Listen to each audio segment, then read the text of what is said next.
बिस्मिल्लाहिर्रहमानिर्रहीम। अस्सलाम वालेकुम डियर स्टूडेंट्स, कैसे हैं आप? उम्मीद है आप सब अच्छे होंगे। तो बासित साहब ने एक मरतबा फिर मुझे as a guest lecturer invite किया है कि मैं आप लोगों के साथ कुछ इन्फॉर्मेशन शेयर करूं ट्रांसमिशन लाइन के रिलेटेड और बस बार के रिलेटेड। ठीक है, तो बेसिकली हमारा काम ट्रांसमिशन लाइन के साथ है, बस बार को भी हम फोकस करते हैं, उस पर भी काम करते हैं और टेक्निकल वर्क हम इस पर करते हैं। तो मैं आप लोगों के साथ जो भी इंफॉर्मेशन शेयर करूंगा वो बेसिकली प्रैक्टिकल रिलेटेड होगी, जो हम फील्ड में जिस तरह काम करते हैं, जो हमें प्रॉब्लम्स निकल आते हैं, जितना हम समझते हैं ट्रांसमिशन लाइन बस बार के बारे में, इंशाल्लाह वो सब मैं आपके साथ शेयर करूंगा। तो पहले आते हैं ट्रांसमिशन लाइन की तरफ। तो जैसे ट्रांसमिशन लाइन का ज़िक्र आता है तो हमारे जहन में, आप लोगों के जहन में भी ये बात आती होगी कि ये बड़े बड़े जो टावर आप लोगों ने जहाँ भी देखे होंगे, ग्रिड्स को जो कनेक्ट करते हैं। आप लोग कभी सफ़र कर रहे होंगे तो जिधर जिधर मेन रोड को एक आप क्रॉस करते हुए आपने देखा होगा बड़े बड़े ट्रांसमिशन लाइन टावर्स जो होते हैं, उसमें से ये कंडक्टर्स गुजरे हुए होते हैं। जब हम भी स्टूडेंट होते थे ना तो बेसिकली इन चीज़ों को बड़े फोकस करते थे, देखते थे, क्योंकि जो बुक्स में हमने पढ़ा होता था तो प्रैक्टिकली जब नज़र आ जाता था तो उसको देखते थे कि ये है क्या चीज़, इसमें क्या क्या चीज़ें यूज़ होती हैं, इसके पार्ट्स क्या है। तो ये सारा अभी हम डिस्कस करते हैं।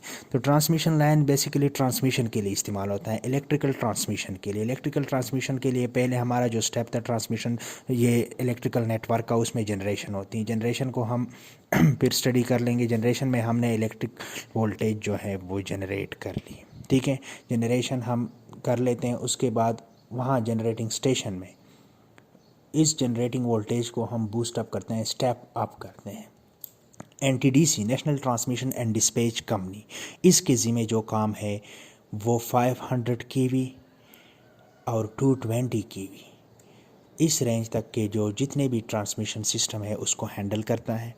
वो जनरेटिंग स्टेशन से वोल्टेजेस को आगे मूव करता है अपने उनके जितने भी ग्रिड स्टेशंस बने हुए हैं 500 केवी और 220 केवी, ये एनटीडीसी की जुरिस्डिक्शंस में आता है। तो जैसे ही मैं आपको बता चुका हूँ कि जनरेटिंग स्टेशन में हम वोल्टेज जनरेट करके इसको स्टेप अप करते हैं up to 500 KV, up to 220 KV according to system.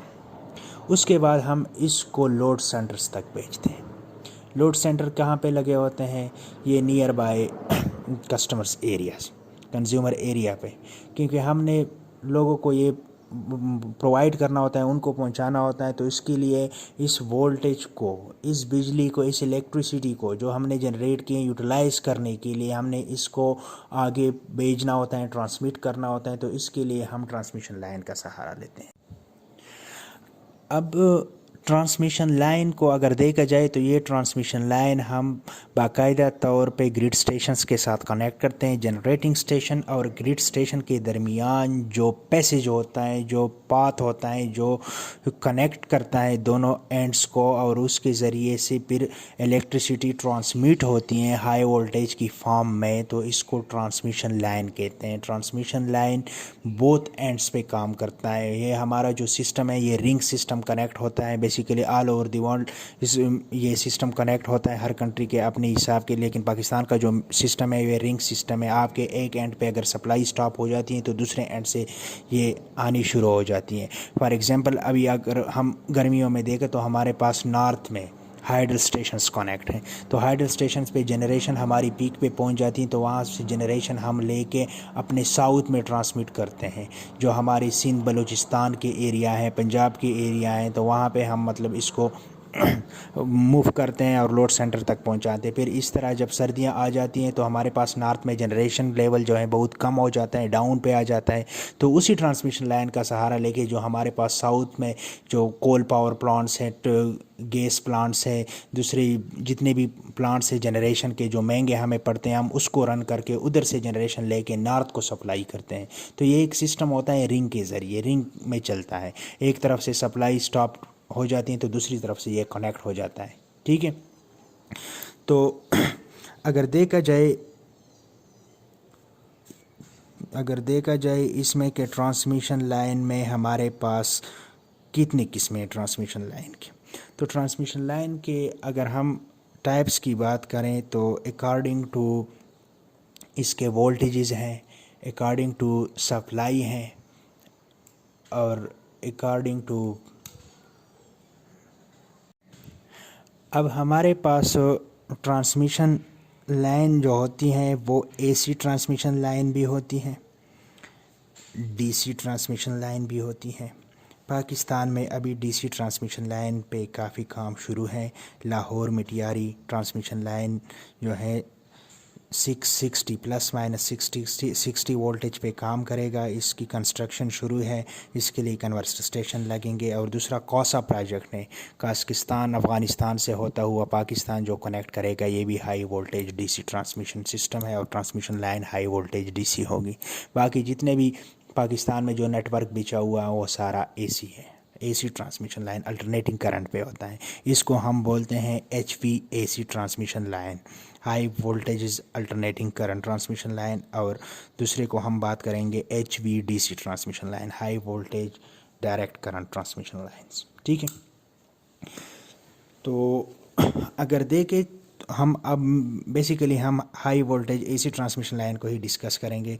तो इसमें अगर वोल्टेजेस के हिसाब से देखा जाए तो हमारे पास एक होते हैं प्राइमरी ट्रांसमिशन, दूसरी होते हैं सेकेंडरी ट्रांसमिशन।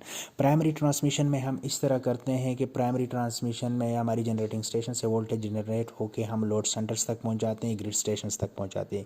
ग्रिड स्टेशन में ये वोल्टेजेस फिर स्टेप डाउन हो जाते हैं और फर्दर सेकेंडरी ट्रांसमिशन के ज़रिए लोकल ग्रिड स्टेशंस तक पहुंच जाती हैं, जहां से फिर वो आगे कस्टमर्स को कनेक्ट करते हैं।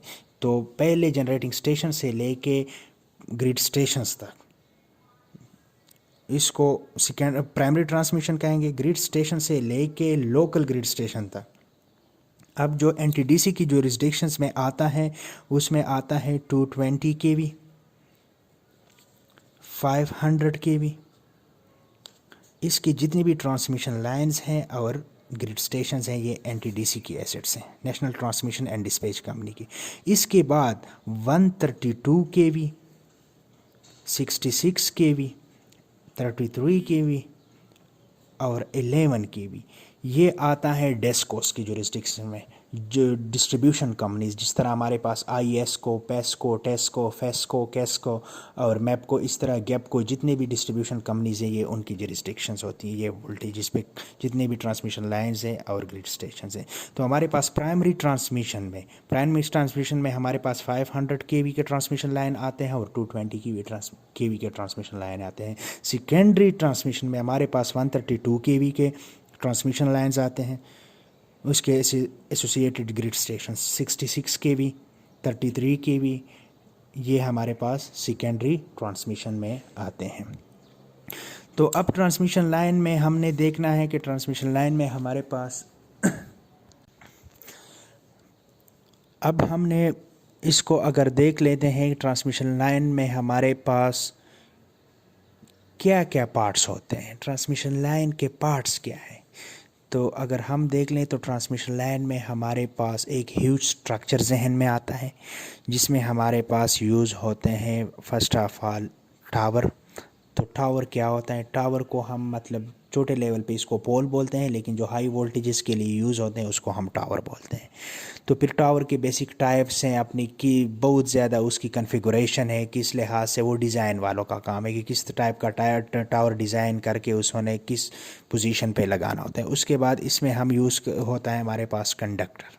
ठीक है, कंडक्टर मटेरियल भी डिपेंड करता है कि कौन से टाइप मटेरियल का कंडक्टर यूज़ होता है। तो कंडक्टर की भी फिर काफ़ी सारी किस्में हैं, according to voltage and environment condition different types of material use होता है कंडक्टर के लिए। फिर उसके साथ एसोसिएटेड जो मटेरियल यूज़ होता है, ठीक है, हमारे पास इसमें स्पेसर्स भी आते हैं, डेम्पर वेट्स भी आते हैं, इंसुलेटर्स भी आते हैं, कोरोना रिंग्स भी आते हैं,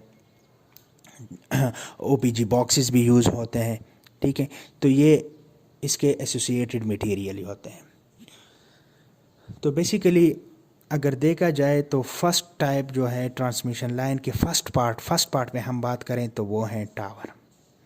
अब 500 केवी के अपने टावर्स होते हैं, 220 केवी ट्रांसमिशन लाइन के लिए अपने टावर यूज़ होते हैं, 132 केवी ट्रांसमिशन लाइन के लिए अपने टावर यूज़ होते हैं, 66 केवी ट्रांसमिशन लाइन के लिए अपने टावर यूज़ होते हैं। तो जो इसके साथ फेमिलियर होता है, जो इन पे काम करता है, वो जैसी टावर को देख लेता है वो पहचान लेता है कि ये इतने वोल्टेज की ट्रांसमिशन लाइन है।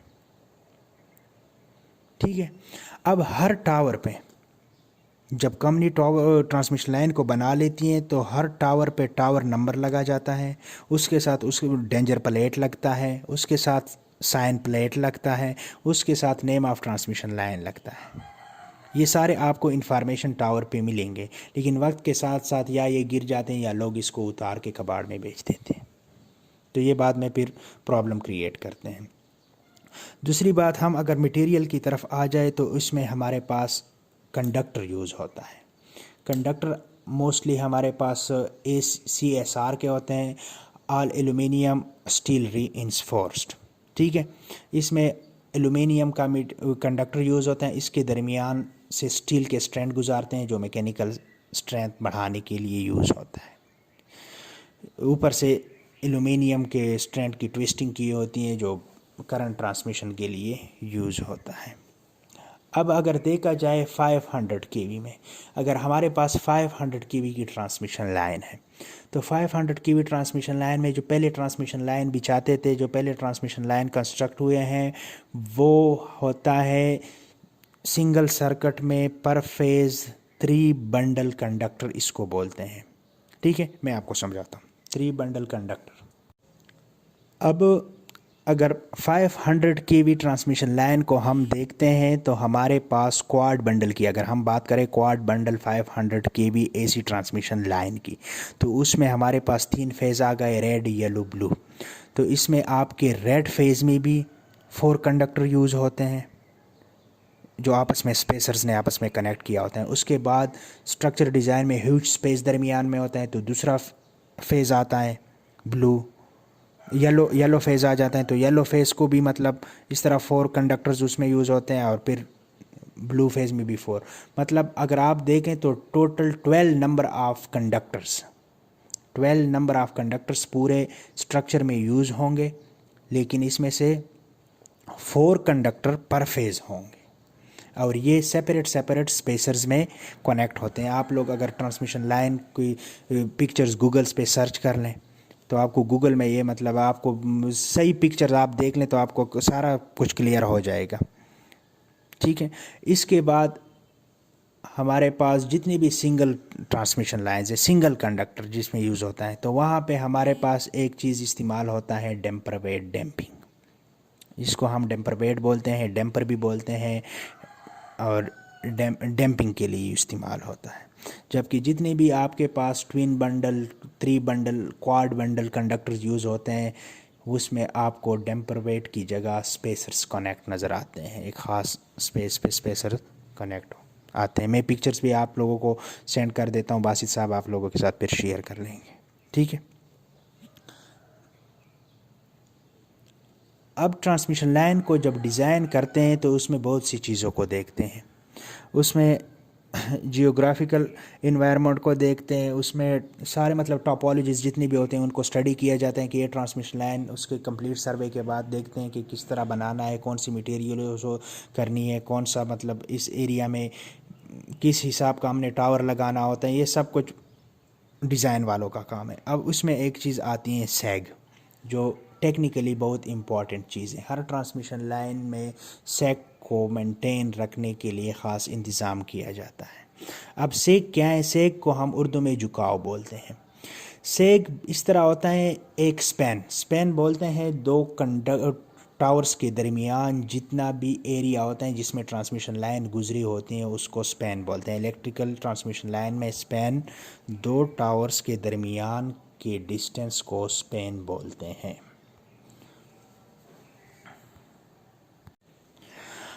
अब जब एक स्पैन में हम ट्रांसमिशन लाइन के लिए कंडक्टर्स को बिछाते हैं तो ये कंडक्टर कंप्लीटली टाइट नहीं रखा जाता।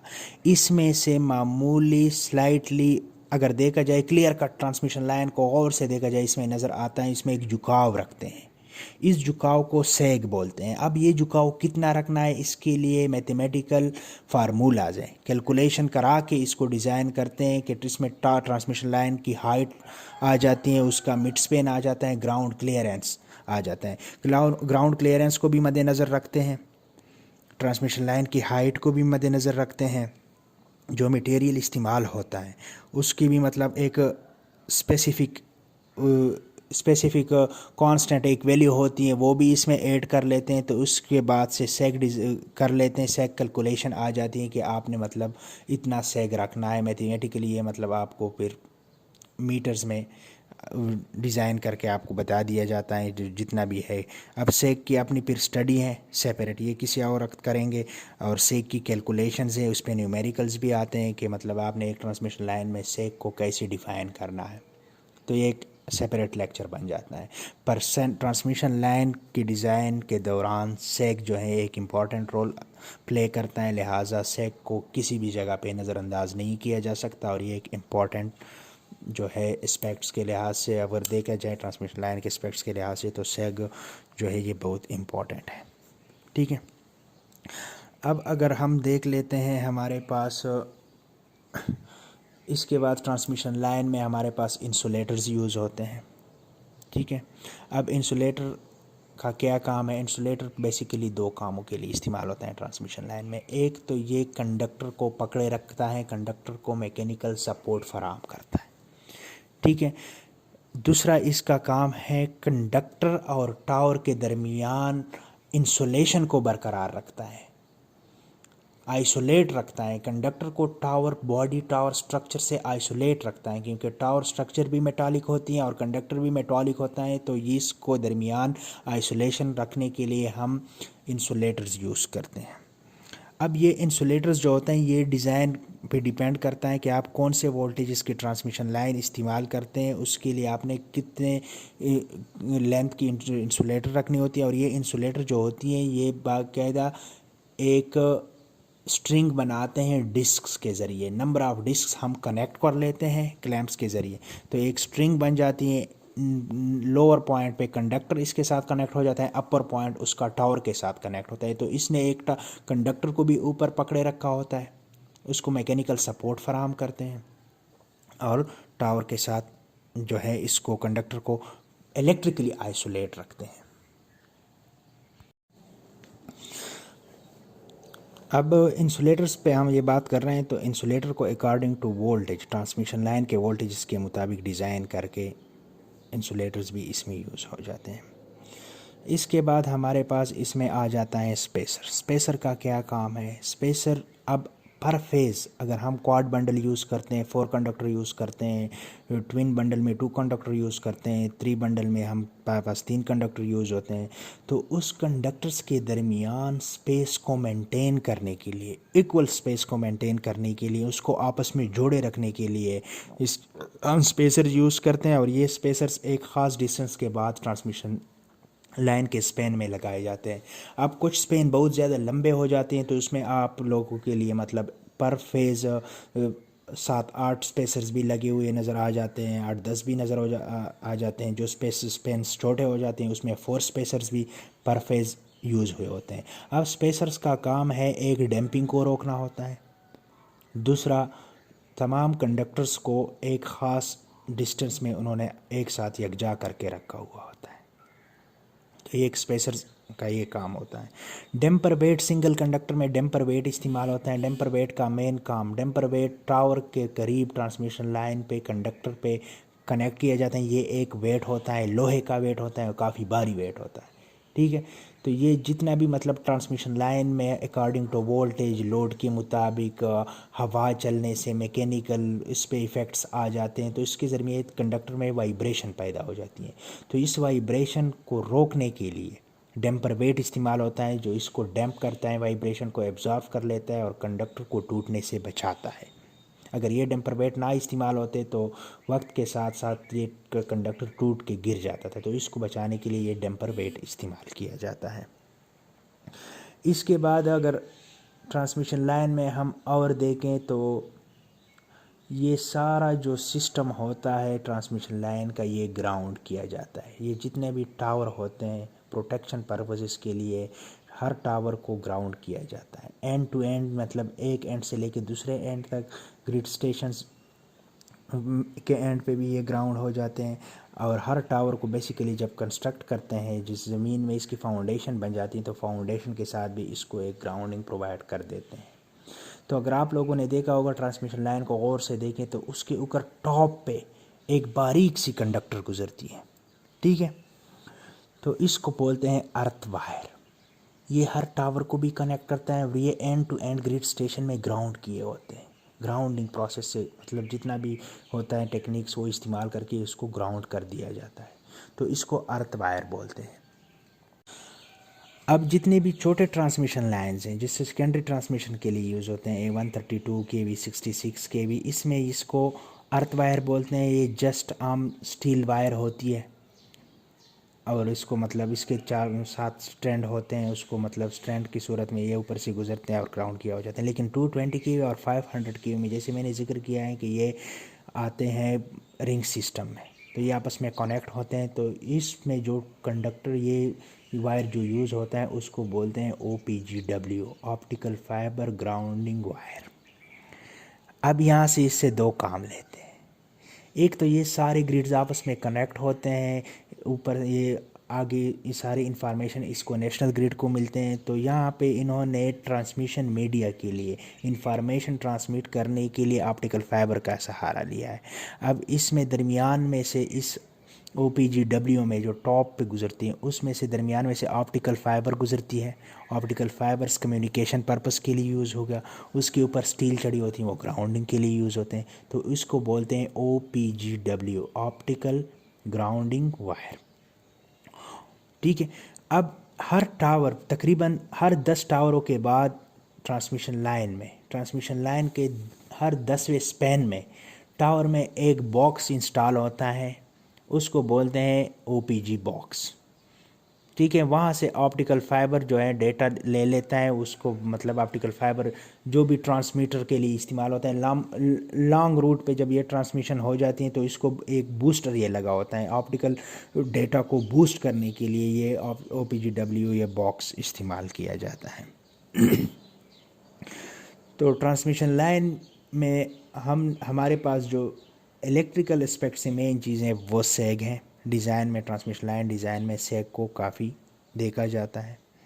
बाकी तो सिंपल यही मैं कहूँगा कि ट्रांसमिशन के लिए यूज़ होता है। अब फिर इस तरह होता है ट्रांसमिशन लाइन को मेंटेन करना होता है, वक्त के साथ साथ ट्रांसमिशन लाइन में प्रॉब्लम्स आ जाते हैं, कंडक्टर डैमेज हो जाता है, टूट जाता है कई जगह से मतलब हमारे पास टावर भी कोलैप्स हो जाते हैं। तो ये फिर उसके लिए मैकेनिकल वर्क करना पड़ता है, उसको लिए कंपनीज़ होती हैं, हमारे पास ट्रांसमिशन इंजीनियर्स होता है, स्टाफ होता है, ये सब कुछ इसको हैंडल कर लेता है।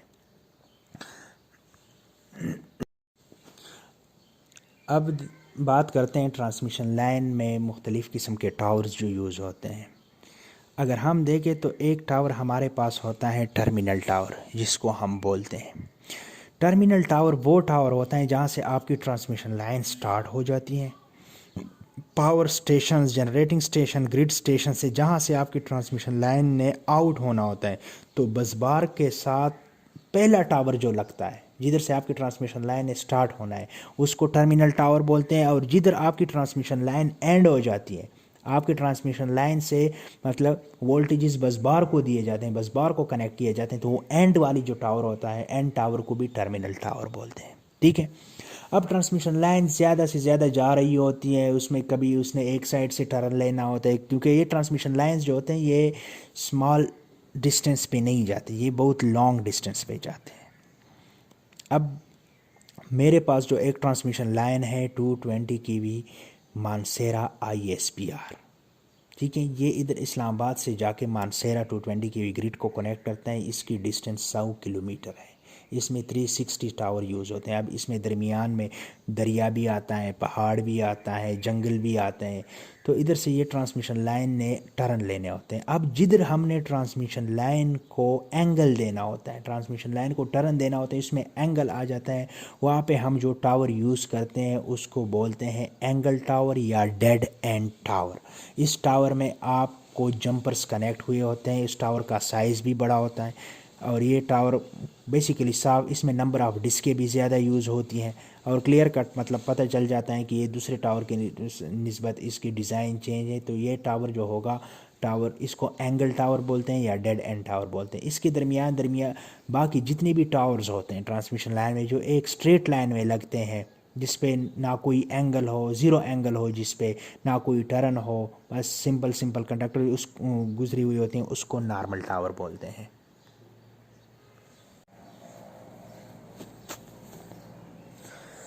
इसके बाद हमारे पास ट्रांसपोजिशन टावर भी होते हैं। ट्रांसमिशन लाइन जब लॉन्ग डिस्टेंस पे ट्रांसमिशन के लिए यूज़ होती हैं, जिसका काफ़ी लंबा ट्रांसमिशन लाइन होता है, मतलब 300-400 किलोमीटर उसकी डिस्टेंस होती है, तो इसमें इस तरह करते हैं, हाई वोल्टेजेस पे इसकी ट्रांसपोजिशन की जाती है। ट्रांसपोजिशन का क्या मतलब है? ट्रांसपोजिशन के आप फेज़ जो है, फेज़ डिस्प्लेसमेंट को बरकरार रखने के लिए फेज़ की पोजीशन चेंज की जाती है। ठीक है। अब अगर रेड एक जगह पे ऊपर जा रहा है, रेड फेस टॉप पे है, येलो दरमियान में है, और ब्लू जो है मिड में है, लोअर पे है, बॉटम पे, तो एक ख़ास डिस्टेंस के बाद इसकी पोजीशन चेंज की जाती है। जो टॉप का फेज़ होता है, रेड फेज़, ये डाउन बॉटम में ले आते हैं। बॉटम का जो फेज़ होता है वो दरमियान में चला जाता है, और दरमियान का जो येलो फेज़ होता है वो टॉप फेज़ पे चला जाता है। तो इस तरह इसकी ये टॉप फेज़ डिस्प्लेसमेंट हो जाती है, फेज़ की अपनी पोजीशन सीक्वेंस चेंज कर दी जाती है फेज़ की आपस में। ये मैकेनिकल टेक्निक यूज़ होता है। ये किस लिए यूज़ होता है कि हमारे पास ट्रांसमिशन लाइन में, जब भी ट्रांसमिशन लाइन डिज़ाइन करते हैं तो इन ट्रांसमिशन लाइन के कांस्टेंट्स को मद्देनज़र रखा जाता है। इसमें क्या होता है? Capacitance, inductance and resistance. ये कैपेसिटेंस, इंडक्टेंस और resistance all over the length of transmission line same रहनी है। ठीक है। अब इनको सेम रखने के लिए जब ज़्यादा लंबे फासले पर ट्रांसमिशन लाइन होती हैं तो उधर से ट्रांसपोजिशन कराई जाती है, तो उसके फेज सीक्वेंस चेंज करा दिए जाते हैं। पोजीशन एक अपनी पोजीशन से हटा के दूसरी पोजीशन पे ले जाते हैं, इसको ट्रांसपोजिशन कह लेते हैं। मतलब एक फेस, रेड फेस टॉप पे जा रहा है, उसको आप बॉटम पे ले आए, बॉटम पे जो फेस जा रहा है उसको आप मिडिल पे ले जाते हैं, मिडिल पे जो फेस जा रहा है उसको आप टॉप पे ले जाते हैं। तो उसके लिए एक ख़ास किस्म का टावर यूज़ होता है। टावर की डिज़ाइन भी चेंज हो जाती है, एक स्ट्रक्चर चेंज हो जाता है, क्योंकि उनमें उन्होंने ये टेक्निक यूज़ करने होते हैं। इसको बोलते हैं ट्रांसपोजिशन टावर। ठीक है। अब इसके बाद टावर की एक और किस्म आ जाती है कि आपका टावर नॉर्मल ग्राउंड पे है, या दरमियान में दरिया भी आता है, या कोई नदी नाला बहता है, तो आपने टावर को किस तरह, ये आप इधर सिविल का एस्पेक्ट्स आ जाता है, सिविल इंजीनियरिंग। एक होती है हमारे पास नॉर्मल फाउंडेशन टावर, और एक होती है पायल फाउंडेशन टावर। पायल में पहले फाउंडेशन जो होती है वो पायल बनाई जाती हैं, कोई 8-10 फुट ऊपर पायल निकल आ जाती है, उसके ऊपर ट्रांसमिशन टावर को खड़ा कर दिया जाता है।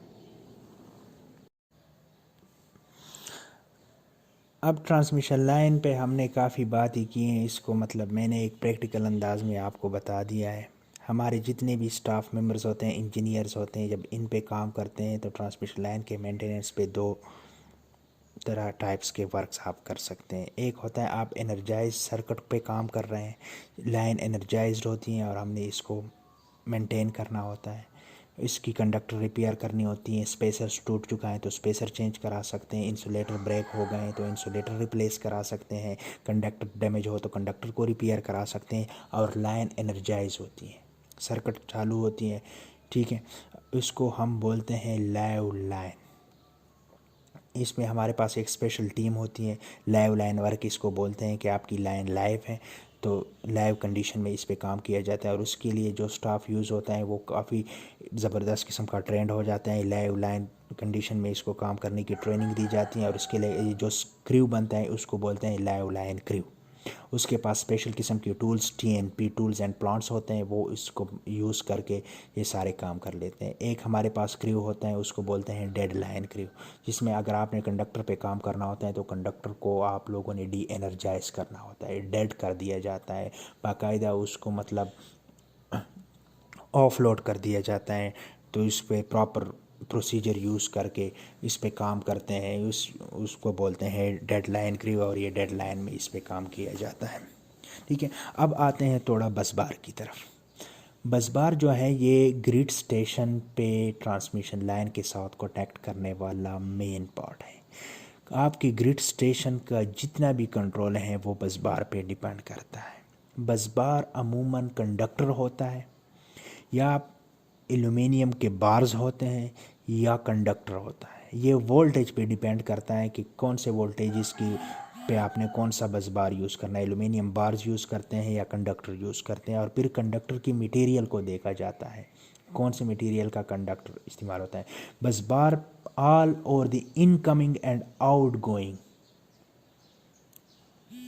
जितने भी इनकमिंग और आउट गोइंग सर्किट्स हैं, ये all incoming outgoing circuits busbar के साथ कनेक्ट होते हैं।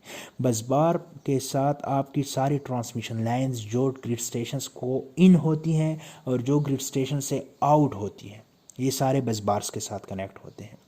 अब ये देखना है कि बस बार पे आपके वोल्टेज सेम रहेंगे, किसी भी पॉइंट पे बस बार पे वोल्टेज डिफरेंट नहीं होंगे।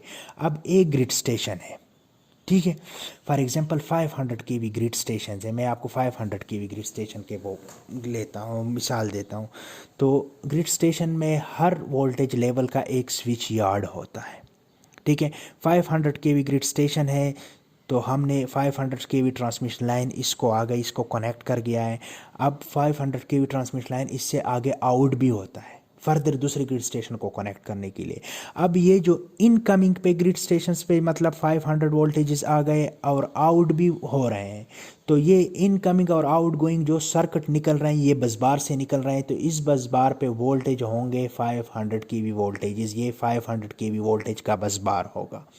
ये कंडक्टर्स होंगे जो स्पेशल मैकेनिज़्म में इसको कनेक्ट कर दिया जाता है, ठीक है।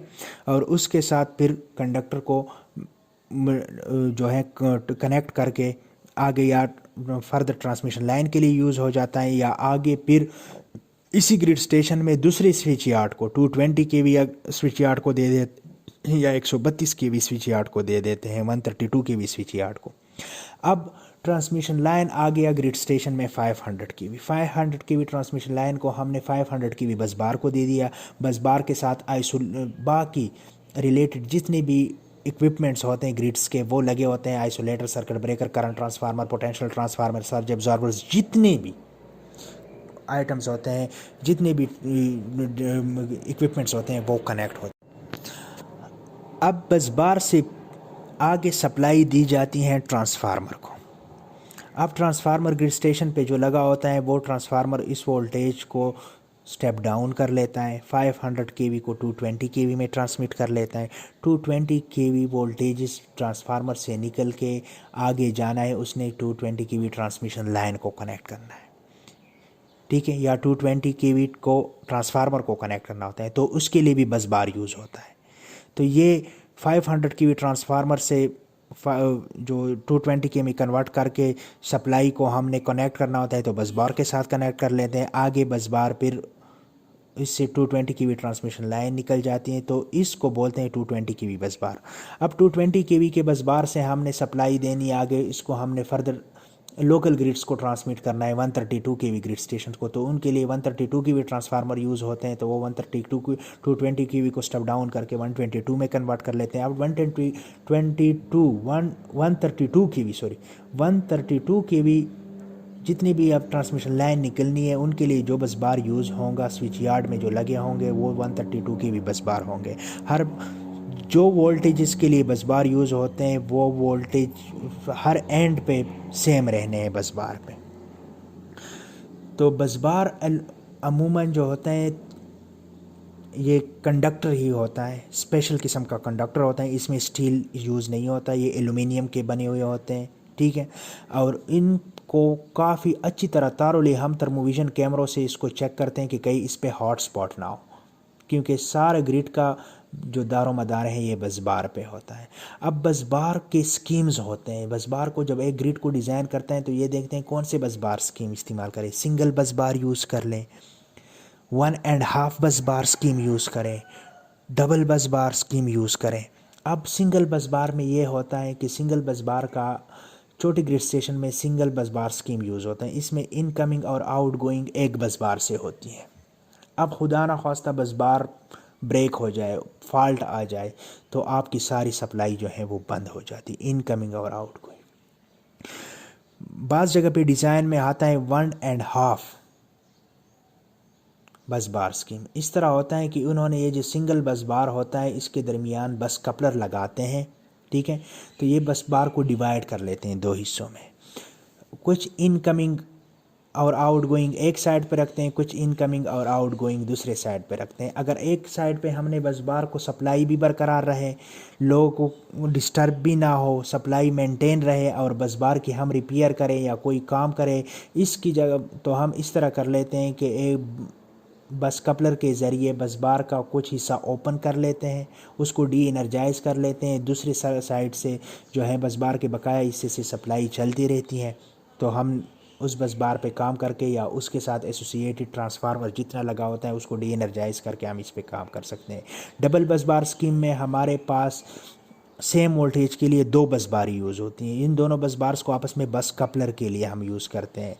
एक बस बार हम ये एडिशनल रखते हैं, खुदा ना ख्वास्ता हमें कभी बस बार पे जो एनर्जाइज है काम करना होता है तो हम बस कपलर के ज़रिए जितना भी मतलब लोड होता है, जितने भी सर्किट्स होते हैं वो दूसरे बस बार को ट्रांसफ़र कर लेते हैं बस कपलर के ज़रिए, और हम जिस बस बार पे हमने काम करना होता है वो हमारे लिए फ्री हो जाता है, स्पेयर कर लेते हैं।